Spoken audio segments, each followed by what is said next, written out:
Bonjour et bienvenue sur Planète Animal. Vous avez un ou plusieurs chats, vous êtes sûrement passé par cette situation. Votre chat vous lèche doucement et tout à coup, il vous mord. Que s'est-il passé? Il n'aime pas vos câlins? Pourquoi a-t-il ce comportement? Qu'est-ce qu'on doit faire? On explique tout dans cette nouvelle vidéo de Planète Animal.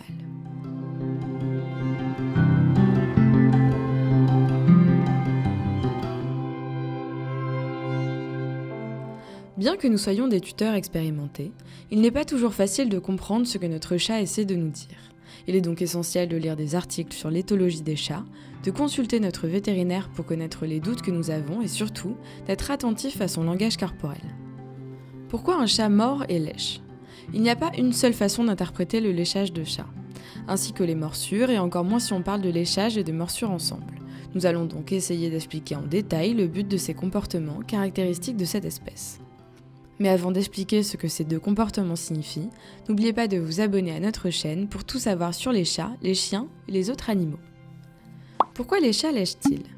Quand un chat nous lèche, encore plus s'il nous lèche les cheveux, il adopte un comportement de toilettage, comme si nous étions un chat en plus. C'est un comportement social très positif qui manifeste un bon lien avec le tuteur et le désir de nous mettre plus à l'aise. Les chats lèchent aussi en signe d'affection. D'autre part, un léchage excessif et incessant peut signifier que quelque chose ne va pas bien, ce qui est une indication de stress et d'anxiété. Et pourquoi les chats mordent-ils? Comme pour le léchage, une morsure peut avoir plusieurs significations. Va-t-il jouer ou être en colère? Les chats très en colère ou effrayés présentent un langage corporel très expressif, contracté, rigide et hérissé, accompagné de miaulements d'avertissement et généralement un dos courbé. Ces types de morsures n'ont absolument rien à voir avec des morsures de jeu, qui ont généralement lieu lorsqu'elles deviennent incontrôlables. Il y a aussi des morsures d'avertissement, de sorte qu'on doit cesser de le gêner ou de le caresser, ou encore lorsqu'ils mordent par affection. Alors, pourquoi les chats lèchent-ils et mordent-ils? Certains chats peuvent mordre après nous avoir léchés comme un avertissement pour arrêter de les caresser. D'autres peuvent le faire en tant que signe d'affection, et un troisième groupe pourrait le faire comme une séquence impliquant le toilettage. Lorsque les chats se nettoient, ils se lèchent et se mordillent pour se laver en profondeur. Il est donc tout à fait normal que notre partenaire nous morde pendant une séance de toilettage. C'est quelque chose de complètement normal et typique du chat, ce n'est pas un comportement négatif. Que faire si la morsure du chat fait mal?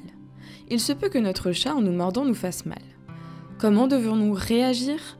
La première chose à souligner, c'est qu'on ne doit en aucun cas le réprimander, car notre chat a un comportement social, même si ce n'est pas agréable. Comment devons-nous agir? Idéalement, après la morsure, on doit cesser de le caresser ou d'y faire attention. Si on est toujours constant et on suit toujours le même geste, avec le temps, notre chat associera la morsure à la fin du jeu ou à la séance de caresse. Il sera donc de le faire. D'autre part, on ne doit pas oublier de renforcer les comportements que nous aimons avec un « c'est très bien » ou une caresse, pour que le chat comprenne qu'il a fait quelque chose de bien. Nous vous laissons ici une vidéo dans laquelle on vous explique pourquoi un chat vous suit aux toilettes. Maintenant, vous savez pourquoi un chat peut vous lécher, et la minute suivante, vous mordre la main. Votre chat a ce genre de comportement? Dites-le nous dans les commentaires et n'oubliez pas de liker cette vidéo et de vous abonner. À bientôt sur Planète Animal.